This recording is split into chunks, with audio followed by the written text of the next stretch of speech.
শাকিবের 10 সেকেন্ডের একটি video viral, আর সেই ভিডিও নিয়ে সোশ্যাল মিডিয়াতে হচ্ছে তোলপাড়। এদিকে শাকিবের প্রশংসা করে যা বললেন মিমি চক্রবর্তী।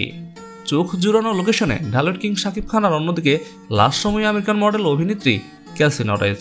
সম্প্রতি অন্তর্জালে উন্মুক্ত হয়েছে 10 সেকেন্ডের একটি ভিডিও, যেখানে মার্কিন এই অভিনেত্রীর সঙ্গে মেগাস্টার শাকিব খানের দারুণ রসায়ন ইতিমধ্যে নজর কেড়েছে পুরো নেট দুনিয়ায়।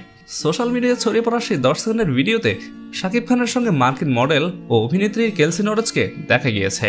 কখনো সমুদ্র তীর, আবার কখনো গাড়ির পাশে রসায়নে মেতে আছেন দুজনে, আর তাদের সেই রসায়নেই মুগ্ধ নেটিজেনরা।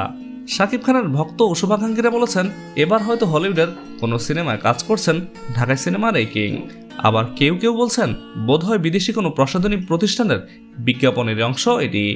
এর মধ্যে কেউ আবার বলেছেন শাকিব খানের নতুন কোনো সিনেমার দৃশ্যও হতে পারে। তবে কৌতূহলে থাকা সেই ভিডিওর ব্যাপারে অবশ্য শাকিব খান কিছুই জানাননি। আর এটি বিজ্ঞাপন চিত্র কিংবা হলিউড সিনেমার যে দৃশ্য হোক না কেন, এতে তার আকর্ষণীয় লুক সত্যি প্রশংসার দাবিদার। এই জন্যই আরও একবার প্রশংসার জোয়ারে ভাসছেন ঢাকায় সিনেমার এই নায়ক। এদিকে তুফানের ঝড় অলরেডি শুরু হয়ে গেছে। গতকাল তুফান নিয়ে অনেক বড় একটা কনফারেন্স হয়েছে ঢাকাতে, আর যেখানে উপস্থিত ছিলেন তুফানের পুরো টিম। এমনকি উপস্থিত ছিলেন ভারতের জনপ্রিয় নায়িকা মিমি চক্রবর্তীও।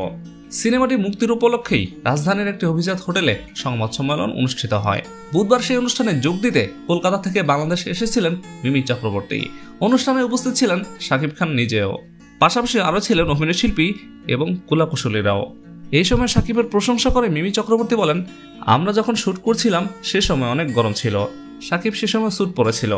এই সময় গরমের মাঝেও আমি একবার ওর মুখ থেকে উফ বলতে শুনিনি।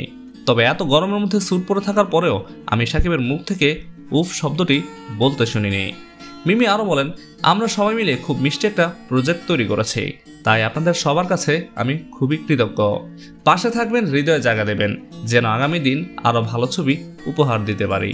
এই অভিনেত্রী আরও বলেন, একজন ভালো কোস্টারের সঙ্গে কাজ করতে আসলেই ভালো লাগে। কাজের ক্ষেত্রে শাকিবের ডেডিকেশন আছে বলে আজকে সে আপনাদের সবার প্রিয়। উল্লেখ্য, একজন গ্যাংস্টার গল্পে তৈরি হয়েছে রায়হান রাফির তুফান সিনেমাটি, যেখানে উঠে আসবে 90 দশকের চিত্র। সে সময় নাম করা গ্যাংস্টার কাহিনী নিয়ে এগিয়ে যাবে তুফানের গল্প। রায়হান রাফি ও শাকিব খান জুটি ঢালিউডকে নতুন কিছুই উপহার দিতে চেয়েছেন। যৌথ প্রযোজনার তুফানে যুক্ত আছে বাংলাদেশের নামী প্রযোজনা সংস্থা চরকি ও আলফা আই, আর ভারত থেকে যুক্ত হয়েছে SBF। শাকিব খান, মিমি চক্রবর্তী এছাড়াও এই সিনেমায় আরও অভিনয় করেছেন অভিনেতা চঞ্চল চৌধুরী, এবার বাংলার গুণী অভিনেতা চঞ্চল চৌধুরী, অভিনেত্রী নাবিলা ও মিশা সওদাগর। আসন্ন ঈদুল আজহায় মুক্তির অপেক্ষায় আছে তুফান।